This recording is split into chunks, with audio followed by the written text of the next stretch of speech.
আজকে করবো কুল মাখা। দেখো কুলটা মাখছি, তো কুলটা মাখা দেখে কিন্তু জিভে জল চলে যাচ্ছে।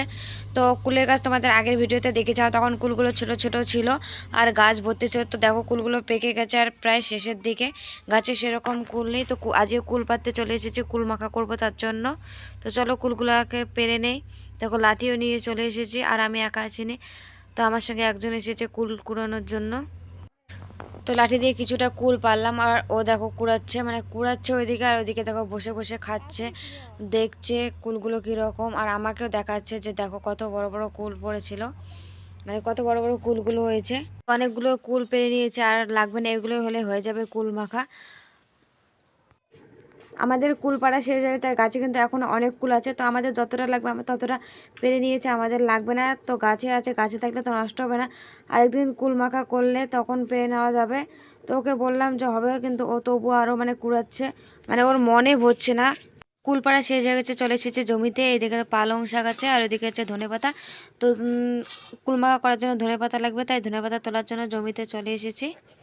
তো ঝুড়িতে দেখো ধনেপাতা, তারপরে কুল সব কিছুই মানে আমাদের নেওয়া হয়ে গেছে। আর ও ঝুড়িটা নিয়ে দেখো জমিতে বসে, তারপর বাড়িতে চলে আসলাম। কুল থেকে কুলের বোটাগুলো মানে ফেলছে, ফেলে জলে রাখতে বললাম। তো সবগুলো কুল থেকে কুলের বোটাগুলো আগে ফেলে নেই, তারপর তোমাদের দেখাচ্ছি। তো সবগুলো কুল পরিষ্কার করে ধুয়ে নিয়েছি। তো তোমরা কুলগুলোকে কারো বাড়িতে যে হামানদিস্তা থাকে হামানদিস্তা থেতো করে নিতে পারো, আবার শিলনোড়া থাকলে শিলনোড়ায় থেতো করে নিতে পারো। তো আমি তোমাদের আরেকটা নতুনভাবে দেখাবো। তো তোমাদের কারো বাড়িতে যদি হামানদিস্তা বা শিলনোড়া না থাকে, তাহলে কিন্তু এরকম একটা জল খাওয়ার জগ নিতে পারো। এরকম জল খাওয়ার জগ সবারই বাড়িতে থাকে, এরকম গ্লাস আছে। তো গ্লাসের পিছন দিকটা দিয়ে এরকম করলেই কিন্তু খুব সুন্দরভাবে থেতো হয়ে যায়। তো তোমাদের করে আমি দেখাচ্ছি। তো দেখো থেতো করা হয়ে গেছে। তো দেখো কুলগুলো থেতো করে নিয়েছি সবগুলোই। আর দেখো ধনেপাতা কুচি দিয়েছি, এখন পরিমাণ মতো সব কিছুই দেবো। তো চিনি দিচ্ছি এখানে, তোমরা চিনির পরিবর্তে গুঁড়ো দিতে পারো। একটুখানি হলুদ দেবো, মানে হলুদ দিলে দেখতে ভালো লাগে। তো পরিমাণ মতো লবণ দেবে। তো তোমরা যে যেরকম ঝাল খাও সেই হিসেবে লঙ্কা দেবে। তো আমি এখানে 2টো লঙ্কা দিলাম।